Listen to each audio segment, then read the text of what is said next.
few months ago, I reported a neat factoid: the best-selling version of the BMW 4 Series is actually the 4-door Gran Coupe. That's kind of a weird statistic at first blush, but after living with the similarly shaped Audi S5 Sportback for a week, I get it. This swoopy S5 looks cooler than the traditional A4 or S4 sedans, and the hatchback configuration makes it more functional, to boot. Plus, it has 4 doors, so you can easily throw backpacks and grocery bags, and, people, in the rear seats. No need to flip the front seats forward, like in a 2-door A5/S5 coupe. If I were shopping Audi A4/A5/S4/S5 models, this S5 Sportback is definitely the one I'd buy. Looks rad, mostly. I love Audi's Sportback models. The last generation A5, which we didn't get in the US, was a real looker, and the larger A7, well, shut up and take my money. Up front, I do think the angular headlights of the S4 sedan would look better here, but as soon as I see this car from the profile, or from the rear 3/4 angle, I'm smitten. The 19-inch wheels and red painted brake calipers on this car are nice, sporty touches, too. Sounds rad. Switch the exhaust setting to dynamic and there's a warm, raspy noise coming from behind.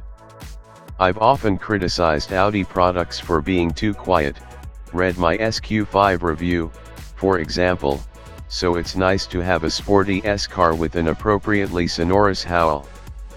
A fire inside.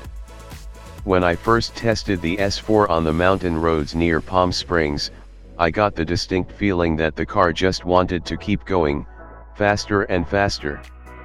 I get that same sense from the S5 Sportback.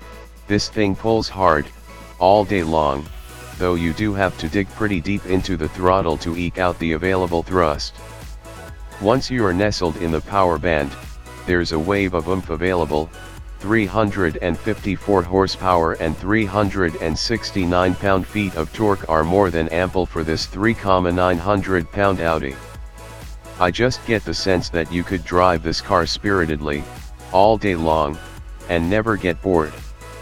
Love that cabin. This whole interior deserves praise.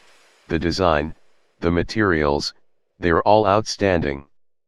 I'd probably swap out the faux carbon fiber trim for some brushed aluminum, but the blacks and grays of the dash and center stack contrast nicely with the very supportive red leather seats.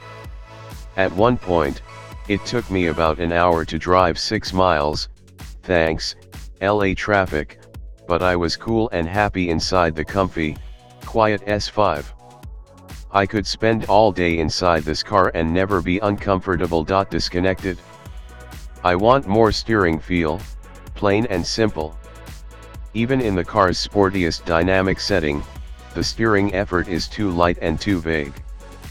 There's a feeling of weight to the wheel, but a noticeable lack of real communication and feedback. I'm noticing this trend in other Audi models, too, and it needs to stop. A screen too many. I could spend an entire paragraph praising Audi's lovely virtual cockpit system, so please note, this nitpick has nothing to do with the tech itself. But now that I'm very familiar with the VC interface, I find the secondary screen in the center of the dashboard to be redundant. In the Q7, you can retract the smaller screen, which leaves a cleaner dash area and offers better forward visibility. I wish Audi would offer that same functionality on its other models, including the S5 Sportback. Rational competitors. The biggest argument against the S5 Sportback is the S4. It's essentially the same car, and what you lose in cool roofline you make back in rear seat space. On top of that, because the S5 Sportback is priced right on top of the S4, it competes with other normal sedan choices like the Mercedes-AMG C43, Alfa Romeo Giulia, etc. But then again, if you really do care about rear seat space, You probably aren't shopping small sedans anyway.